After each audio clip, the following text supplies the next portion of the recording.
interviewing some of the biggest names in the sport of hockey and leaving it all on the ice. It's time for the No Holden Back Podcast. Here is your host, Ben Holden.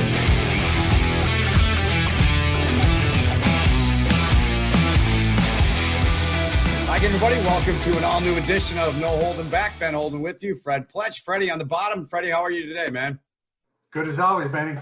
Good to see you, man. And good afternoon to Talking Hockey. We're going to start things off with our guest today, Mike Commito, author of the book Hockey 365, Daily Stories from the Ice, joining us from Sudbury, Ontario. Mike, first time the three of us have ever gotten together. I appreciate you doing this. How are you doing, man? My pleasure. Thanks for having me. Doing well. It's, the sun is starting to come out in Sudbury. It's supposed to be a kind of a nice long weekend. So hopefully get some nice weather tomorrow. And then, the tradition up north is usually it rains on the long weekend. So if we can get at least one day of sunshine, I'll take it. That's great, man. Well, just kind of a quick backstory. So I've been following Mike on Twitter for a while, and I love what he does on there. A ton of research, a ton of history. I'm a big history buff. I know Freddie is too in that regard, especially with the great sport of hockey that we're all involved in and have been for years. But we like to kind of go from point A to point B, Mike. So how did you first get involved with the sport of hockey, and what are your memories of growing up where you did? And I'm guessing you played the sport too, right? Yeah, I played a little bit. I never played at any organized or advanced level. Honestly, the majority of my hockey as a kid was, just on frozen rink or backyard rinks and frozen ponds and things like that in the neighborhood. I loved it though. I was obviously not very good at it. Otherwise, maybe my parents would have put me in it. But we also moved around a lot too. So it kind of, never really settled down until I kind of got a little bit older. And by that point, especially in Northern Ontario, if you're not joining hockey at the age of 12 or 14, right? Right. That time has passed you by. So actually, I've got into hockey more as I've gotten older. I play in a men's league now. So actually, like the first time I put on like full equipment, minus shoulder pads and all that stuff, I was probably 30 years old. And now I play hockey more than I ever did as a kid. But the way that I got into it, was I've always been fascinated about history. That was always my favorite subject in school. Once I finally got into university and did a little bit, kind of realized that's the path I wanted to go down. I started studying all sorts of different things in history. And then when I was kind of going through my PhD, I started to realize that the skills I was developing as a historian could be applied, to hockey. I'd always loved hockey, loved watching it, hockey pools, all that sort of stuff, but never really thought about, writing about it or researching about it. And it kind of had that eureka moment when I was doing my thesis that I realized that there's a way to kind of meld those two worlds together, my passion for the sport, but also the historical side of things. And I just kind of started to dip my toes in the water. I was doing some stuff on Twitter, just kind of sharing those moments, and then progressively started sharing more of them. Then kind of realized that, that's fun, and it's getting at least some of those, I think some of the history out there and sharing it widely with people in short, accessible little tidbits. But then I started wanting to write about it, right? And so I started to invest a little more time in doing some more research, and really kind of first started doing it just kind of messing around on my own personal blog, and then just kind of developed it from there. So how does a guy that's living in Sudbury, Ontario, end up writing for the LA Kings? I thought that was another cool part of your story, Mike. Yeah, no, that's definitely a cool part of the story, and it's always something I think that I'm pretty fortunate about. That obviously, as somebody who lives in Sudbury, Ontario, that I get to do a lot of the writing that I'm doing now, especially for an NHL club, but let alone a club with such a great history in caliber as the LA Kings. I mean, there's definitely some winters when I'm in Sudbury where I wish I was living in LA. I would trade the snow for the sunshine, but I think I've still got it pretty good where I get to contribute for their websites. And kind of share some cool stories from LA Kings history. But honestly, the way that kind of came about was, after, kind of establishing myself online, so to speak, with doing the blogging. And then I started to get more writing opportunities with places like Vice Sports and Sportsnet, where I was starting to share, some other hockey history stories more broadly. I think one thing just kind of led to another. And I kind of got on the radar because, just to kind of go back to the blogging again, because it kind of started from that. I blogged for the Royal Half, which is an LA Kings fan blog, for a good season, where I was kind of taking moments in California history and melding them with, Pacific Division previews. So I would say, on this day in California history, this happened. And then this evening on the anniversary of that, this is what's going on in the Pacific Division. I would kind of give my my take on what would happen in those games. More often than not, I was wrong in my predictions, but nevertheless, it was a lot of fun. And so because of that, I got to kind of get to know some of the people who I think were involved in, in promoting hockey in Southern California, and some folks who were also ultimately connected with the team. And so 2 summers ago, I was on a podcast with Jesse Cohn, who does all the Kings Men podcast, which is the official podcast of the LA Kings. We were just kind of talking about how when I finished my my PhD, I'd emailed every single NHL club asking them, do you have a need for a hockey historian, or do you want a hockey historian on staff? And most of them were very polite and said, no, we don't want one, or we kind of have somebody who does that, so we don't need anybody with your skill set. And I kind of reiterated that, I never found a fit, and still it was something I was kind of thinking about. And I reiterated that on Twitter, saying that, this was the story I had, reached out to everybody, didn't get any nibbles at the time. And the Kings they sent me a tweet and said, we didn't get a message from you. And then at that point, I just said, well, let's chat. And so we took the conversation offline. I got to talk with their digital coordinator there, and that's literally how it happened. Was I think obviously through the work that I've been doing over the years leading up to that point, but again, if I didn't have Twitter, I don't know if that would happen the way that it did. Maybe they would have found me another way. But yeah, I like to think of it as a kind of a cool origin story, because it kind of came together because of a tweet. And now, this is my 2nd season writing for them. We'll probably hit the 50 story mark sometime whenever hockey resumes. Yeah, that's great stuff. Ready? Well, Mike, so interested in hearing about what started first, working as historian for the Sudbury Wolves and then the NHL. How did that track? Yeah, there was actually only a few months difference there. So it was, I guess, May of 2018 was when I became appointed as the team's historian, and that kind of goes back for the last few years. Before that, we were a colleague and friend of mine, Mark Coolberg. We're trying to think of some other, he's a big hockey fan as well, but his historical work, and he's a university professor, his work focused on environmental history. So he doesn't write about hockey or doesn't research about hockey professionally, but he obviously had that interest. And so we'd always talked about, could we both take the passion for hockey and do a project together? And we thought about the 50th anniversary of the Wolves was coming up. And I mean, it's still a few years away, but we thought maybe that would be a cool project to sink our teeth into. So we tried to pitch the Wolves, on doing that 50th anniversary book for them.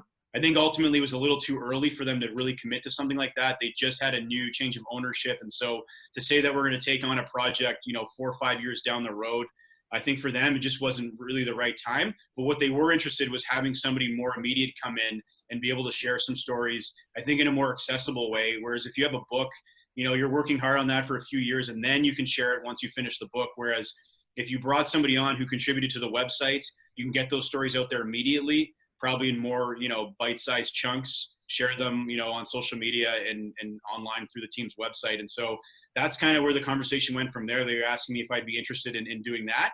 And so, yeah, that May I began writing for the Wolves. I was contributing, quite a bit every month to try to find a new story that, had happened in the team's history, dating back to when they joined the Ontario Hockey Association in '72, but even maybe some stories that happened before that. And so it was really kind of an action-packed summer for me in that respect, because, only a few months into my tenure with the Wolves, then the Kings came knocking.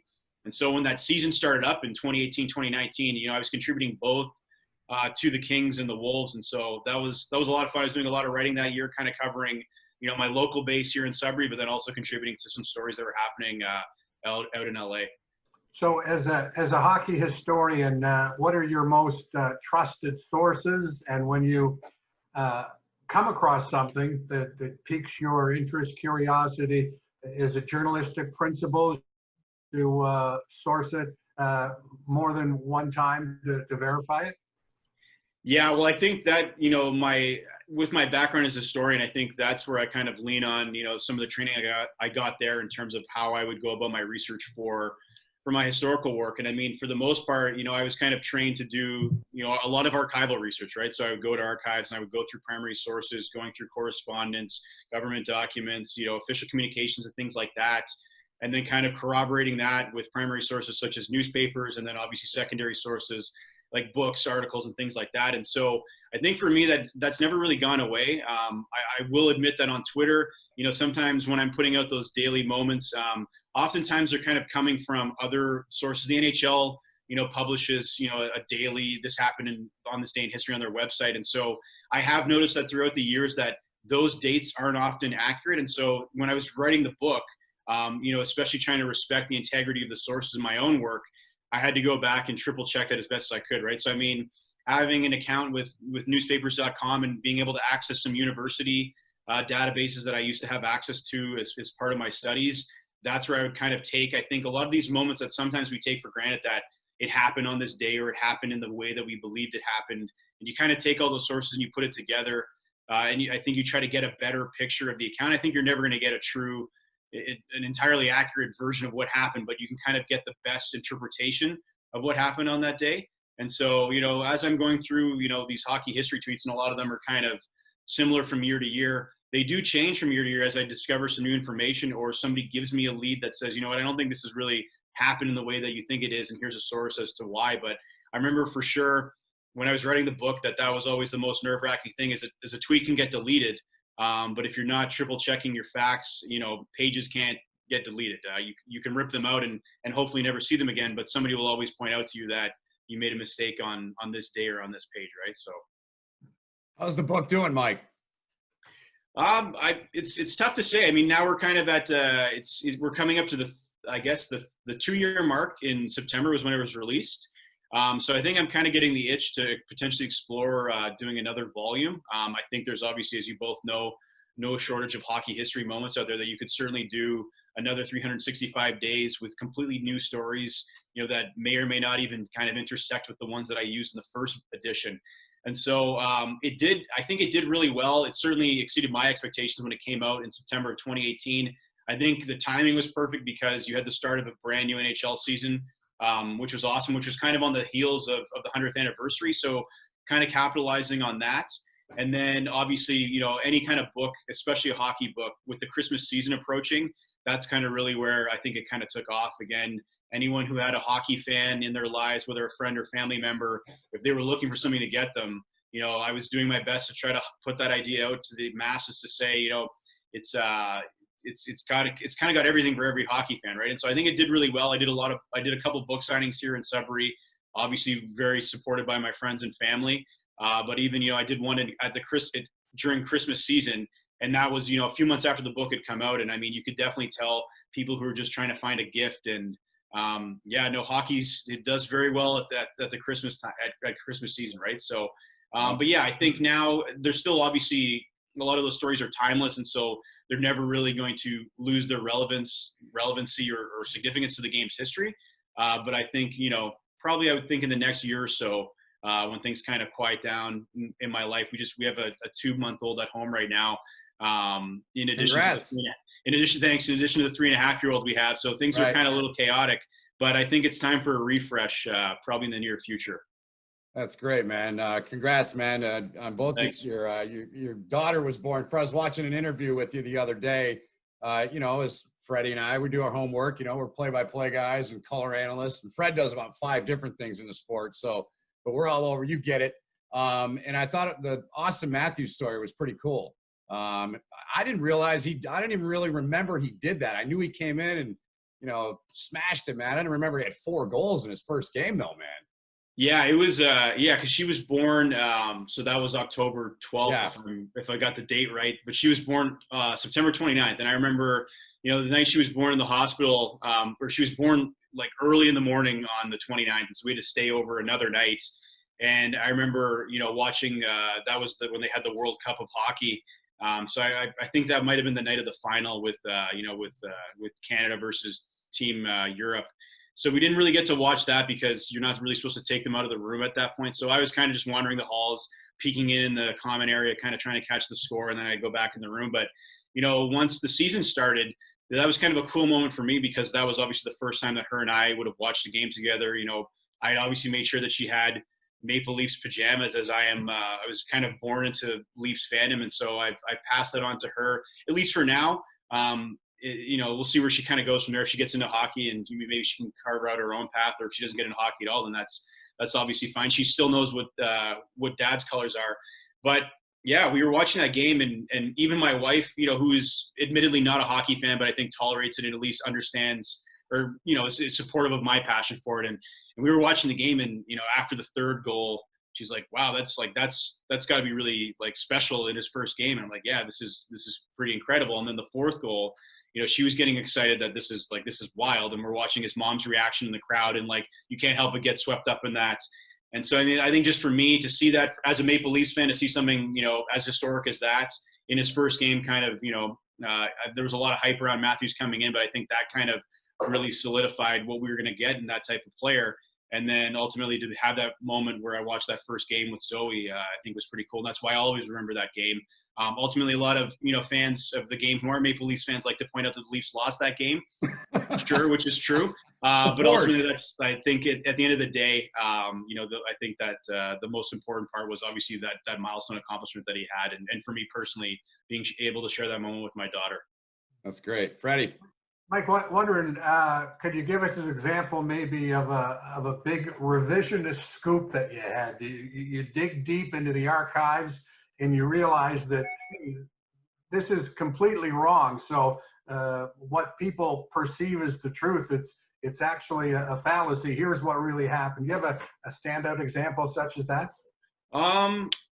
I'm trying to think of, and I don't think I have anything that kind of quite like stands out quite like that, but I think just like subtle nuances, throughout the court. Like, again, I think a lot of hockey history is, it kind of has a tendency to get into, we obviously mythologize it, I think, because of how much we love the sport and how much we hold it in high regard, that I think you often take some of these moments for granted, that like, this is how I heard it when I was growing up, and this is how I tell that story, but this is not quite exactly what transpired that night. And so there's nothing really, I think, because I mean, if there was, I would have written about it, and it probably would have been a story that would come to mind right now. But I think here and there, I think my job as a historian, whether it's, in hockey or if I'm telling any other kind of history, is just to try to present, the facts as close as to accurate as possible. Again, like I said, I think the job of the historian is to best interpret the event and share that in an accessible way. And so I think when I was doing the book, for sure, there were some things where I was able to add, I think, a little bit of extra color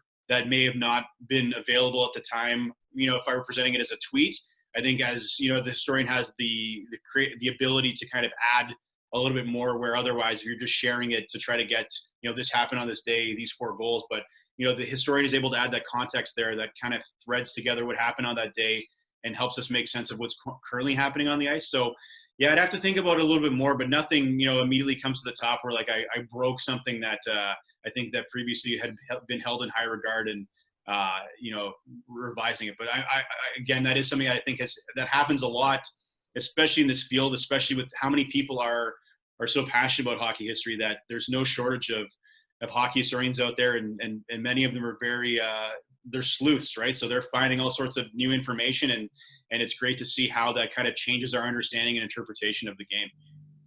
So I'll include all the suburbs, and I'm trying to remember Levack and Copper Cliff and Sudbury.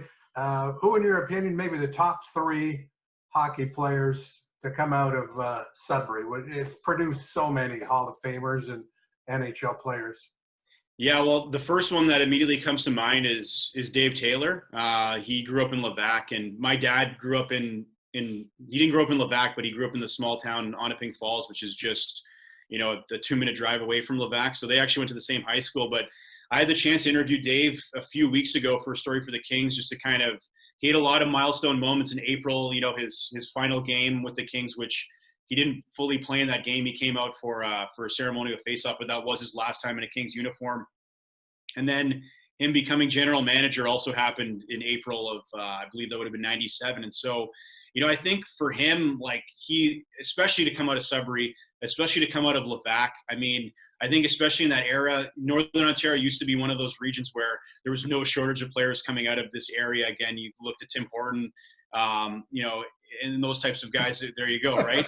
Where like these guys were coming out of Northern Ontario, and I think you had a lot of those guys who had that rugged upbringing in these mining towns, that kind of came out of that. But by the 70s, Northern Ontario wasn't quite the hotbed it was anymore, right? And there's still a lot of great players coming through, but it didn't, I think, have the same milieu as it did previously with guys like with Tim Horton and George Armstrong and folks like that. So I mean, Taylor, I think just the career he had, again, to play, 17 seasons with the Kings, racking up more than 1,000 points, that he was the first NCAA player to rack up 1,000 points in the NHL. So I think his career speaks for itself just in terms of his accomplishments on the ice with the Kings, but then even his executive career afterwards. Again, he contributed significantly to the core of those Kings teams that won in 2012 and 2014. And obviously he's a part of the Blues and their win in 2019, sorry.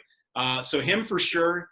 He comes up immediately. Again, another one that comes up to my mind as well, maybe not so much as he was a great player as well, but Toe Blake from Coniston. Again, that's just, maybe a 15-minute drive from where I live right now. And obviously he had a great career on the ice. I think he won a Hart Trophy, but ultimately went on to coach the Canadiens to 8 Stanley Cups, in addition to the others, I think the 3 Stanley Cups that he won, as a player. And then I think it would probably be, you've got the Folignos that came from Sudbury as well. Randy Carlisle. Yeah, honestly, Sudbury used to, I think with the Wolves especially, players that had come through those ranks. I think, at once upon a time we had the nickname that, the Sudbury Wolves were the NHL hockey factory. I don't think is accurate anymore. We're certainly not graduating players to the ranks that we had once did. But I think, Dave Taylor, Toe Blake, Mike Foligno, Nick Foligno, those types of guys, I think have had obviously an impact on the community. I think not only with, what they've done at the NHL level, but, just I think when you think of Sudbury or the surrounding communities, like those are the types of players that come to mind because, many of them are still here and they're still giving back and still having that impact. Honorable mention to Eddie the Entertainer. Yeah. Oh, yeah. Eddie Shack. Absolutely. Clear the track for Eddie Shack. Nice. Hey, Mike, I want to ask you about a guy that Fred and I have dealt with at the college level here in the United States, and that's Andy Murray. Have you ever done anything with Andy or not? Yeah, actually, I haven't done anything in depth with Andy, but last season when it was the 20th anniversary of the last game at the Forum in LA, it was technically the last game of the Forum wasn't the regular season. They actually had to play preseason games at the Forum until the Staples Center was ready because it still wasn't ready and they had it booked for Bruce Springsteen concert. So the Kings actually started that season in 99, 2000 on the road for I think a 10-game stretch. And so part of that story about that final preseason game at the Forum was this big brawl between the Kings and the Ducks to close out, obviously a great history at the Forum, but obviously this great rivalry between those two Southern California teams. And so I got the chance to talk to Andy on the phone, just kind of about that because he was behind the bench. But he was certainly a part of a lot of those, I think, some great moments in Kings history in the early 2000s. Again, we did a story recently about, the frenzy on Figueroa. I think when the Kings, stunned the Red Wings in that first round series, and Murray would have been the coach at the time as well. Didn't have the chance to talk to him about that, but yeah, no, he was a great guy. And I think one of the funny things I remember about that conversation is that I was talking to him in my furnace room because oftentimes, as a kind of a makeshift, hockey writer, you kind of take your moments wherever it's quiet in the house. And so I've done no shortage of interviews over, in the van parked somewhere or like in the basement, in the storage room, in the furnace room. And I do remember talking to Andy Murray in my furnace room, kind of looking at my hockey equipment, talking to a guy who is a big part of the Kings. Yeah. And correct me if I'm wrong, still the winningest coach in Kings history, right? Yeah, actually, I don't know that off the top of my head, but I'm pretty sure he is. Yeah. I'm pretty sure he is. Freddie, you might have said that during a game you've done with him. I know I have. I'm pretty sure he was, but yeah. You brought up that Red Wings series, and Andy's one of the great men I've met in the sport, man. He's a good man. I have to ask, how many times have you had a chance to talk with Gretzky? One time, and there's actually a good story about that if you wanted to hear that. Love it, man. That's what we're all about, man. We'd love to hear it, Mike. Yeah. Okay. Well, so because this one is pretty good because, as you know, like Wayne Gretzky, he doesn't necessarily do a lot of interviews these days. And so, I tried to interview him, for the book because there's obviously quite a few Gretzky stories in there. So I reached out to the Oilers PR and, pleaded my case, and, they respectfully, declined on behalf of Wayne, which I totally understood. I figured it was kind of, I'll try. And if I get it, great. If I don't, it's not going to make or break that story in that book. And then, so, when I got into my role with the Kings, it was the 25th anniversary of him, surpassing Gordie Howe for the all-time record for most goals. And I said to the Kings, it would be really great, given that this is like a milestone anniversary, that we can get Wayne on the phone to get his take on this. And so they're like, yeah, sure. We'll try, but there's no guarantees. He doesn't do a lot of interviews. So, you can still write the story otherwise without having his input. Okay, so we went ahead and started to try to wrangle him through the Oilers. And the next day we got a reply back from the Oilers PR saying, yep, he'll call Mike, tomorrow. And I was like, oh, that's awesome. But also, I didn't have any time. I didn't know when he was going to call me. I have a full-time job. That is, my number one priority because that's what pays the bills. Right. So that day, my daughter was home sick from daycare. And so I took the morning off work to stay home with her. And I was like, I know he'll call me while she's throwing up or something. And I have to try to put Mr. Gretzky on speaker while I take care of this mess that's going to be in the bathroom or in her bedroom. So I get through the morning, no phone call. My father-in-law comes to relieve me. I go out, I go back to work. And the first thing I had to do that day was go to I was meeting with a new client. I work in research at Cambrian. And so we do a lot of work with companies that are looking to access, equipment and technology at the college that I work at. So this is my first time meeting her and her team and kind of developing that partnership.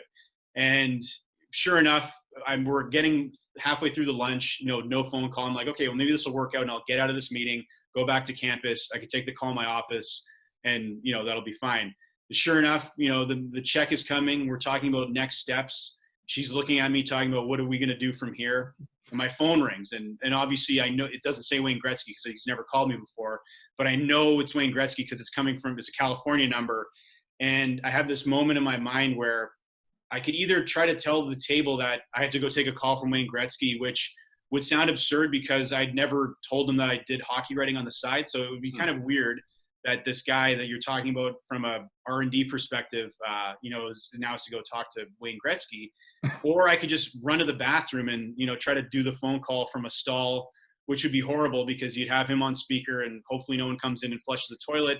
And then you've got the other people at the table waiting for you being like, hopefully, your lunch was okay. You've been gone for 20 minutes. So I made the decision to not answer the phone, which I immediately regretted. I probably zoned out for the rest of the meeting because I was just reeling, thinking about that was my one chance to talk to, somebody I'd idolized growing up. I just blew off Wayne Gretzky.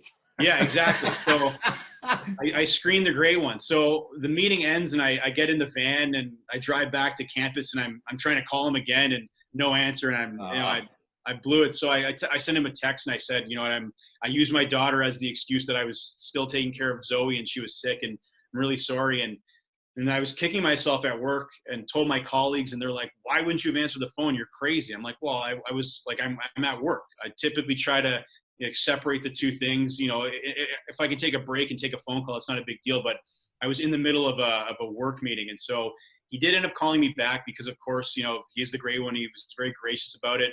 So we got to do the interview, did the story about it. And then ultimately I was able to kind of tell another story about that whole backstory about, screening the great one and how I almost blew it. And it ended up working out probably better than it could have been if I would have been able to answer the phone, on my own, because I wouldn't have got that other hilarious story about potentially blowing off Wayne Gretzky.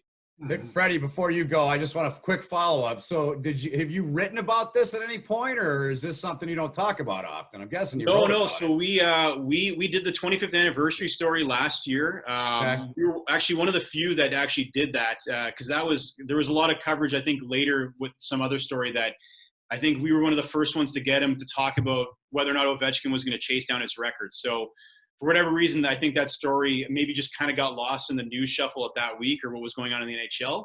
But then I did write about that other story, like the backstory for the Globe and Mail. They have it's called First Person. So it's a collection of essays where it's kind of, I think, usually hilarious moments in somebody's life. And I thought of no more hilarious moment for me personally, and I think it kind of sums up my life trying to balance, my professional career in academia and then also, trying to be a hockey writer at the same time. That's a hell of a story, Mike. Thanks for sharing. Freddie. Well, and I'm wondering if Mike has a Jack Kent Cook story for us, the man who brought hockey to Los Angeles. And I forget what the number is, Mike, but he was famous for saying there are X number of Canadians living in Los Angeles, and now I know why they all hate hockey, because he was having trouble attracting fans. A very, I guess, colorful individual. In your research, in your travels, anything interesting pop up with Jack Kent Cooke? Yeah, I think there's obviously, I think colorful is a great way to describe, his tenure as owner and, kind of the ambassador for hockey in Southern California. I think with a lot of the stories that I've written lately for the Kings, they haven't really touched on Cooke. I think the one story that I did do was when the team kind of moved towards establishing its name, before it joined the league in '67. And so that was a pretty tame, bit of research, because I was going back to try to see what his thoughts were and why they picked the Kings, and was there any other, names that were kind of on the table. And it was kind of difficult, going through a lot of newspapers from California at the time to find out what other names kind of didn't or make it and ended up on the cutting room floor. But throughout that saga, there was nothing typically Jack Kent Cookish that kind of came out through that. But I mean, the one story that I kind of think about, that comes to mind immediately when you say that is, I think about the Miracle on Manchester in '82, and the team was down 5-0 going into the third period, and Cooke was beside himself. And basically, the story, I think the official line from the club was that he was sick and he had to go home and kind of rest and go to bed. But I think otherwise, as the owner of his team that is now down 5-0 with a period to play, I think he had seen enough, and he went home. And like many Kings fans that went home early that night, obviously, you're kind of kicking yourself after you get back and check out the score on in the paper the next day. Obviously the Kings roar back and win that game. And so that's kind of one of the things that I first think about, just because ultimately, even as an owner, I think you can kind of, as much as you always want to have faith in your team and the product on the ice, ultimately you can kind of only, stretch your imagination so far. And, I think like any hockey fan, usually you're pretty safe at being down 5-0 with 20 minutes to go, that you could probably go home and you're not going to miss, something. What about the early days of hockey on the West Coast, NHL hockey on the West Coast, when there was a perception, I think, that some of the established teams, the original six, took advantage of maybe Oakland and LA in terms of giving them older kind of players at the end of their career for draft picks, and those draft picks turned into future stars. How is that all handled in the annals? Yeah, well, I think that's actually, and that kind of came up when I was talking to Dave, recently, or Dave Taylor. Sorry, I shouldn't just assume like first names here. With, again, I've never, I didn't call him Dave on the phone. I think I called him Mr. Taylor. But I think that was, and that kind of ties back to, your question about Jack Kent Cooke. That was even, I think, a hallmark of Kings ownership and management, I think for most of the team's history, kind of until the new ownership group kind of came in '95, that they were always kind of keen on trading, picks for players to try to improve the team's core.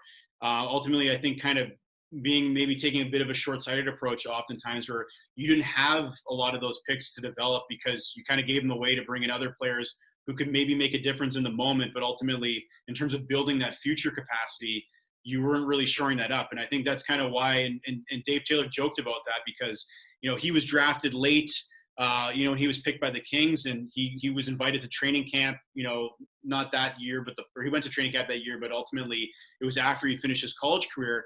And he joked that the reason why somebody like him, who I think was picked 115th overall, I can't remember exactly, but why somebody like him would get a chance with the club, because they didn't have any players from the earlier rounds to kind of bring in, right? And so I think ultimately, especially in those markets early on where, ultimately, hockey is still very new, despite the fact that LA had, rushes with pro hockey going back to the 30s, all sorts of cool experiments with clubs going out there.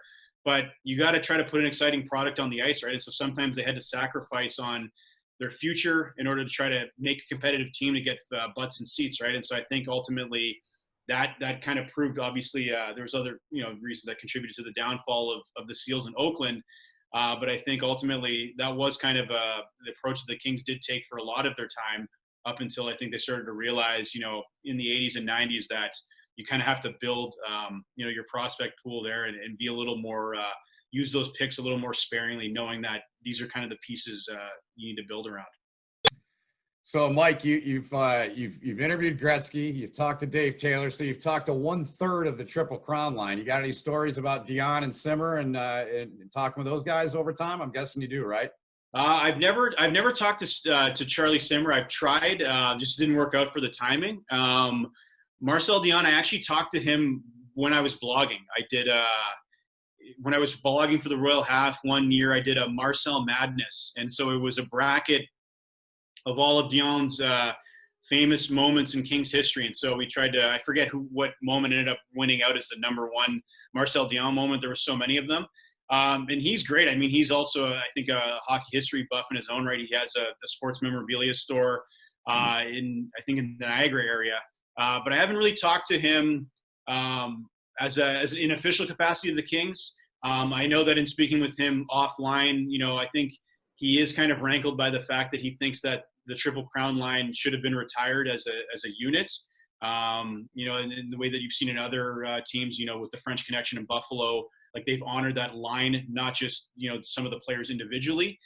So I think, sometimes he kind of goes through these, maybe some spells where he's, less enthused about Kings history and, other times he's more enthused, right? So I think it kind of depends on when you catch him and if he's willing to talk. So I'm certainly not giving up on chatting with him, but I haven't had the chance to talk to him in an official capacity since I've been contributing to the LA Kings website. All right. Put Gretzky aside, who's been the most interesting former King or current King or whatever it might be, whether it's player, management that you've crossed paths with and talked with for your history and all the research you do in the books? Ooh, that's a good question. Yeah, because I've probably talked to, in the last couple of years, like almost 50 different players, coaches, executives. I think, honestly, like I think more recently, I had the chance to talk to Stu Grimson, which was kind of interesting because he had that book, that came out recently. And I think his book was surprising to me, I think, just in terms of what else he was trying to convey in his story that I think resonated with me beyond, obviously, my interest in hockey, right? I think there was actually a lot of stuff in there that I took away from in terms of approaches to leadership and, being a part of a team and managing and working with people that actually I thought was really interesting. So I had the chance to talk to him about that. And I mean, this guy has a sharp mind too. After hockey, he became a lawyer and then he did play-by-play commentary. So, I mean, he's got a sharp mind for the game, but also an analytical mind, kind of in the way that we maybe think about Ken Dryden and his cerebral approach to hockey and his storytelling afterwards. So that was kind of eye-opening for me because I kind of just went into it thinking it was a good book. I enjoyed it. I think there was kind of an extra message there, but talking to him on the phone and kind of hearing, his process behind getting into the book and obviously just kind of going through some of his moments in his career. He wasn't in LA for very long, but he had some cool stories to share about his time with the Kings. I mean, I think that's probably a bit of recency bias because I talked to him this past winter. But I mean, I think every player I get to talk to and kind of chat with is, especially when I'm doing so, like kind of acting in an official capacity for the Kings is always great. I think it's, just to kind of hear their stories because they're all very diverse. Some of these players they're Hall of Famers. Some of them had their numbers retired and some of them are journeymen who have kind of come through, for a long time or a short time, but either way, they're all have contributed to the fabric of that, the club's history. Well, Ben, we'll have to put Mike in touch with Lyle Fair. Yes. Who we worked with. And it would be an interesting story, too, I think, for you, Mike. Young man from Pilot Mound, Manitoba, who found his way to Michigan State and was signed as a free agent in 1985 by the Kings, wound up playing parts of 3 seasons. So really an interesting story, I think, because he was kind of at the forefront of the college free agent rush in the early 80s. He played with Mike Donnelly, too, right? Sorry, Mike, but did he play with Donnelly, right? Freddie? Yeah, I think for season or two, yeah. Yeah, go ahead, Mike. Yeah, I was gonna say I'm always looking for new stories. So if you've got a lead on a King story that you think I'd be happy to talk with him and see if we can do something there for sure. You mentioned do you work exclusively with NHL history? You mentioned pro hockey in California going back to the 30s. And I've kind of looked at it on Hockey DB, and the names and the towns that it was in. It's fascinating to realize that pro hockey had a foothold there, almost 100 years ago. Yeah, no, that's been one of those rainy day projects that I would love to do. The one team that comes to mind, I think that just is interesting in all sorts of ways, just because of, I'm interested in LA history as well. But the Hollywood Wolves was just, I think, the name itself, and also kind of in the 30s and 40s when it would have been, I'm sure, quite the scene, to try to market hockey in Southern California. And Bill Barilko, who, famously scored that game, the Stanley Cup winning goal for the Leafs in 51, he had a stint with the Hollywood Wolves. And there's all sorts of other stories. I can't remember the name of the team offhand, but it was a Los Angeles-based team. I want to say the Ramblers, but I could be wrong. And this was before, some of those other teams like the Hollywood Wolves and some of those other iterations of pro leagues there. And they had joined this Western Canadian circuit, and the majority of those teams were located in British Columbia. And as part of them forming this league, they had agreed to pay for the air travel for those clubs to come to play in LA. And then, of course, they were also traveling to British Columbia by plane and doing the loop of all those teams and then kind of coming back. And it was one of the first times, that in hockey history that they were using air travel as a means to get around, right? And this was in the 30s and 40s, right? So well before it had caught on in the NHL when they were still traveling by train exclusively, right? So ultimately it only lasted a year because, I think the cost was too prohibitive trying to accommodate that. And again, it's tough to say what gate sales would have been like in California for hockey in the 30s, but definitely there's a lot of interesting things there that I'd love to be able to kind of do a deep dive and see what's there.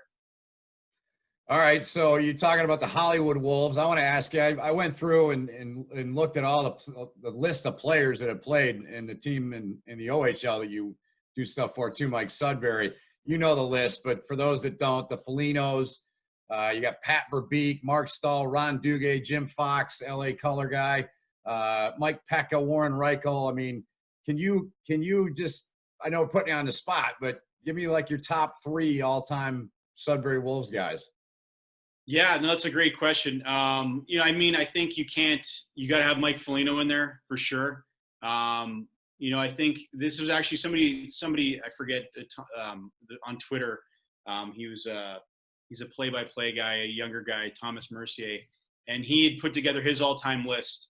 And I was just kind of talking about like, well, how do we evaluate this? Are we basing it off of like all-time greats? Are we basing it off of like who is the best player in Wolves history in respective categories? So, I mean, for me, I kind of, you can't think of the Sudbury Wolves and not think of those high-flying teams in the 70s with Carlisle, Foligno, Rod Schutt, who scored 72 goals in a season, is another one who comes to mind. He didn't go on to have quite the NHL career as some of his colleagues, but I mean, to score 72 goals in a season is no small feat.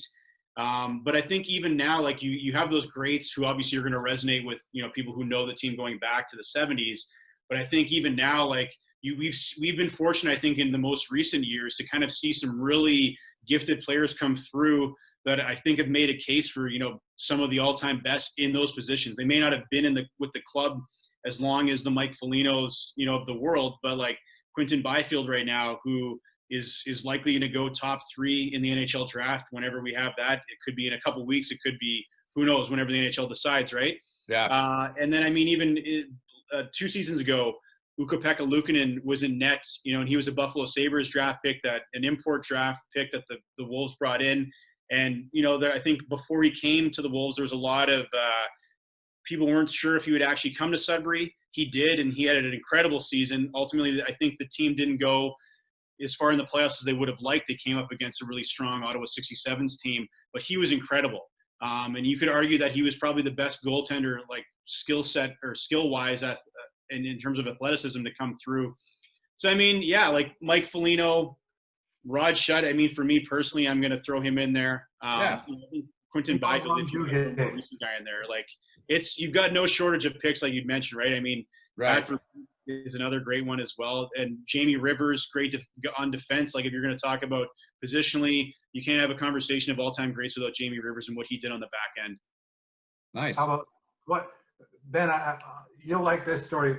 First time I ever went to Joe Louis Arena, Mark Crawford took us over with the Cornwall Royals. We talked to Mark Crawford a couple of weeks back. Yep. It was after practice, and there on the ice is Ron Duguay doing a photo shoot with some penthouse pets. So can you imagine 20 young OHLers kind of standing there watching that? But Ron Duguay has to be included in the conversation about great Wolves too. Oh, absolutely. Yeah. Yeah, no, that's a great story. I remember he was married. He was married to her, I believe, when he was playing with the Rangers, I want to say. The woman you're referring to. But nevertheless, we digress. The guy on that list that I like, for whatever it's worth, was Mike Pekka. And I didn't realize he played in Sudbury, but man, did I love him as a pro. And, watching him skate and play, whether it was Buffalo, Edmonton, wherever else he played, I really enjoyed watching him play too. And, to tie it in locally here, the little ball of hate for Beak.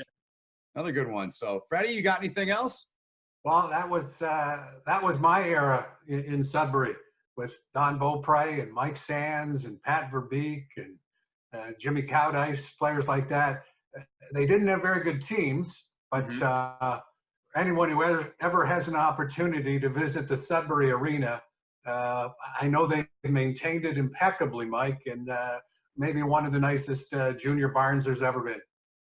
Yeah, and I will say again, just for the listeners or viewers that haven't been to the Sudbury Arena, I think one of the hallmarks that everyone always talks about when you go there is they have this taxidermic wolf that is in the rafters, and it used to be up on a clothesline when the team first adopted this practice, and so whenever the team scores a goal now, it's on a remote control. They press the button from the box, and the wolf makes its way across center ice, and it kind of hovers over the visiting team's bench, and then they retract it and it goes back up in the corner. And so that's the ultimate piece of Sudbury Wolves lore, I guess, because again, I think it kind of speaks to the campy, quirky nature that really is Sudbury. And so I think whenever somebody comes to a game for the first time, you always want to look at their face when they see that for the first time, because no matter how, if they're a little kid or somebody who's a little bit older, I think it doesn't matter how old you are.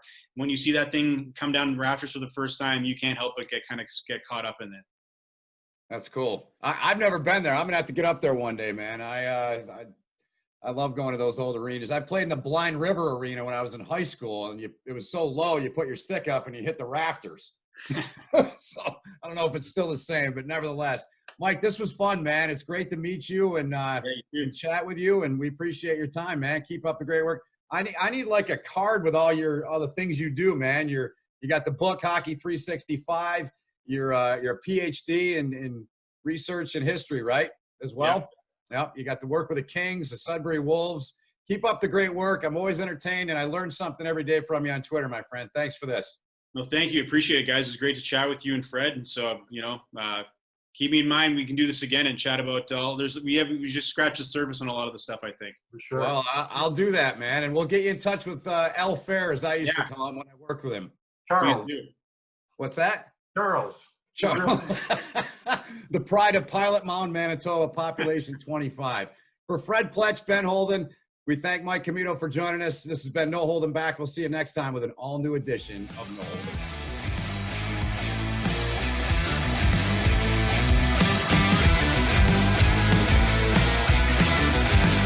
You've been listening to the No Holden Back Podcast.